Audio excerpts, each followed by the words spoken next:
le contrôle de vos pensées. Qu'est-ce qui gouverne votre vie aujourd'hui? Vos circonstances ou vos pensées? Ce n'est pas une question destinée à un esprit oisif, ni une simple curiosité philosophique. C'est le fondement même sur lequel repose toute la structure de votre réussite. Si vos pensées sont confuses, négatives et réactives, alors vos résultats reflèteront ce chaos. Mais si vos pensées sont disciplinées, dirigées et précises, votre vie commencera à produire les récompenses de la clarté, de la vision et du sens. Rien n'arrive par accident. Rien de véritablement précieux ne naît d'une attention dispersée. Le point de départ de toute réussite, de toute richesse et de toute paix intérieure réside dans le contrôle de la pensée. Si vous ne commandez pas votre esprit, vous finirez par servir celui de quelqu'un d'autre. Ce n'est pas une supposition, c'est une loi. Au cours de toutes mes années passées à étudier les hommes et les femmes qui ont atteint le pouvoir et la réussite, je n'ai jamais trouvé d'exception. Ceux qui s'élèvent au-dessus de la moyenne n'y parviennent ni grâce à la chance, ni grâce aux faveurs. Ils y parviennent en maîtrisant le dialogue intérieur qui influence chacun de leurs pas. Le monde vous donne chaque jour 1000 raisons de vous laisser distraire. Il vous nourrit de bruit, il exige votre attention, il attire votre concentration vers des choses insignifiantes. Et si vous n'êtes pas vigilant, si vous ne devenez pas le gardien de votre propre esprit, eh bien, vous finirez par devenir victime des objectifs et des intentions des autres. Voilà pourquoi le contrôle de la pensée n'est pas une petite affaire.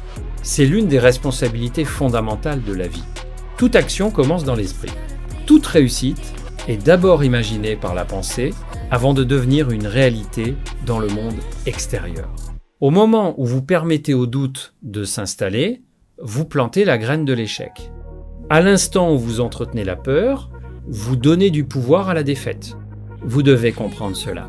La pensée n'est pas passive. Elle représente l'une des forces les plus puissantes dont vous disposez. Un homme peut ne rien posséder et pourtant s'élever grâce à la puissance d'un esprit discipliné. Un autre peut hériter d'une immense fortune et tout perdre à cause d'une manière de penser imprudente, désordonnée et dépourvue de concentration. La richesse n'est donc pas, à l'origine, une condition matérielle. Elle est le résultat d'un ordre mental. Lorsque je parle de transformer votre vie, je ne parle pas uniquement de modifier vos circonstances extérieures. Les circonstances sont une conséquence. Elles ne sont pas la cause. La véritable transformation commence dans le calme et la solitude de vos propres pensées. Vous n'avez besoin de la permission de personne pour commencer. Vous avez simplement besoin de prendre une décision ferme, une décision déterminée. Un engagement inébranlable à protéger vos pensées comme vous protégeriez un trésor. Ne laissez pas votre esprit errer sans direction. Les pensées sont semblables à des graines. Elles se développent en fonction de ce dont vous les nourrissez. Plantez le doute et vous récolterez l'hésitation. Plantez la croyance et vous développerez le courage. Nourrissez vos pensées de peur et vous finirez paralysé. Nourrissez-les d'un objectif précis et vous deviendrez difficile à arrêter. Vous devez prendre cela au sérieux. Les résultats que vous obtenez aujourd'hui sont les preuves de votre manière de penser passée. Si vous voulez obtenir de nouveaux résultats, vous devez changer les pensées qui ont créé votre situation actuelle. Ce principe n'est pas abstrait. Il fonctionne de manière concrète. Il peut être reproduit. C'est une loi. La plupart des gens dérivent dans la vie parce qu'ils ne prennent jamais pleinement possession de leur esprit. Ils avancent au gré des vents de l'opinion publique, des attentes familiales et des influences sociales. Mais celui qui contrôle ses pensées contrôle sa destinée. Et ce pouvoir n'appartient à aucune classe particulière.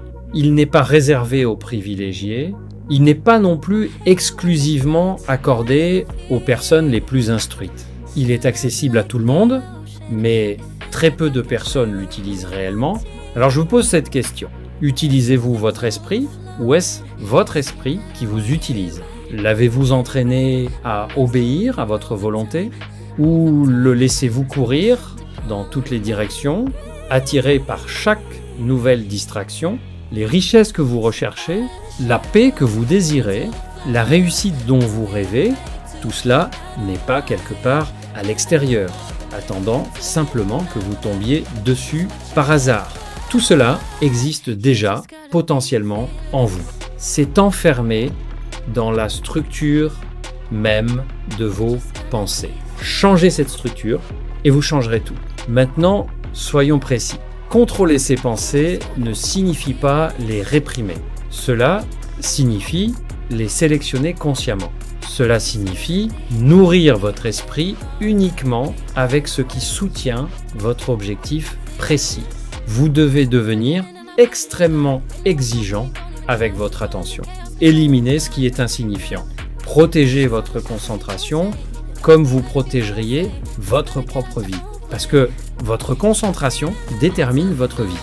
Commencez chaque journée avec une intention précise. Ne commencez pas votre journée en réagissant. Commencez-la en créant. Les personnes les plus puissantes ne commencent pas leur journée en faisant défiler des distractions sur un écran. Elles commencent dans le silence, dans la clarté, avec un esprit solidement ancré dans leur objectif. Elles n'attendent pas que la motivation arrive. Elles commandent leur volonté. Et vous devez faire la même chose. Commencez petit, mais commencez. Dirigez une pensée, maintenez-la, façonnez-la, répétez-la. La discipline se développe par la pratique. Plus vous apprenez à diriger vos pensées, plus vous développez votre capacité à façonner votre monde. La personne qui devient riche et n'est pas nécessairement celle qui travaille le plus dur. C'est souvent celle qui pense avec le plus de clarté et de conviction. La richesse répond à une pensée précise. La confusion ne produit pas les mêmes résultats que l'ordre, la détermination et la clarté d'un objectif. Lorsque votre esprit reste concentré sur ce que vous voulez et que vous éliminez le désordre mental, les forces créatrices de votre esprit commencent à travailler en votre faveur. Des opportunités apparaissent, des idées émergent, mais si vous hésitez constamment, si vous permettez à des pensées contradictoires de dominer votre esprit, vous risquez de rester prisonnier de la médiocrité. Et c'est là l'une des grandes tragédies de la majorité. Beaucoup de personnes n'apprennent jamais à penser dans une direction précise. Elles pensent en cercle et par conséquent, leur vie tourne également en rond. Vous devez donc apprendre à étudier vos propres pensées. Observez-les comme un artisan inspecte ses outils. Quelles pensées servent votre objectif? Lesquelles le sabotent? Quelles croyances vous font avancer et lesquelles vous maintiennent au même endroit? Soyez honnête avec vous-même. Ne vous trompez pas avec un optimisme superficiel. Allez jusqu'à la racine. Si vos pensées dominantes sont remplies de peur, vous devez les remplacer. Si elles sont vagues, vous devez les rendre précises. Si elles travaillent contre vous, vous devez les éliminer. Une pensée n'est pas simplement quelque chose qui traverse votre esprit. C'est quelque chose que vous pouvez choisir, installer, répéter et finalement rendre permanent. Voilà la discipline. Voilà le chemin. Il n'existe aucun raccourci. Vous ne pouvez pas penser simultanément à la richesse et à la pauvreté tout en espérant progresser. Vous ne pouvez pas constamment penser à l'échec et espérer construire la réussite. Votre esprit doit être débarrassé de ces contradictions. Il doit être uni derrière un objectif principal. C'est pourquoi la première étape vers la maîtrise de soi consiste à avoir un objectif précis. Sans objectif, vos pensées se dispersent. Mais lorsque vous savez exactement ce que vous voulez, lorsque vous le voulez véritablement, vos pensées commencent progressivement à s'organiser autour de ce désir. Et lorsque ce désir est associé à la foi et à la persévérance, il peut devenir une force extrêmement puissante. Plus la pensée est forte, plus son influence sur vos actions et vos résultats devient importante. Et souvenez-vous, la répétition est la mère de la maîtrise. Répétez suffisamment une même pensée et elle commencera à faire partie de votre caractère. Le caractère devient une habitude et l'habitude finit par influencer votre destinée. Vous n'êtes pas impuissant, vous n'êtes pas condamné à subir le monde. Vous possédez l'un des outils les plus extraordinaires qui soit, le pouvoir de choisir vos pensées. Utilisez-le, entraînez-le, chaque heure, chaque jour. Lorsque le doute apparaît, remplacez-le par la croyance. Lorsque la peur s'installe, faites naître le courage. Lorsque la paresse vous tente, réveillez votre discipline. C'est pas facile, mais le principe est simple et ceux qui le pratiquent avec persévérance finissent par s'élever. Ils ne progressent pas uniquement grâce à la chance ou au charme. Ils progressent parce qu'ils ont appris à gouverner leur esprit. Et le principe fondamental est celui-ci: ce que vous pensez de manière répétée contribue à déterminer la personne que vous devenez.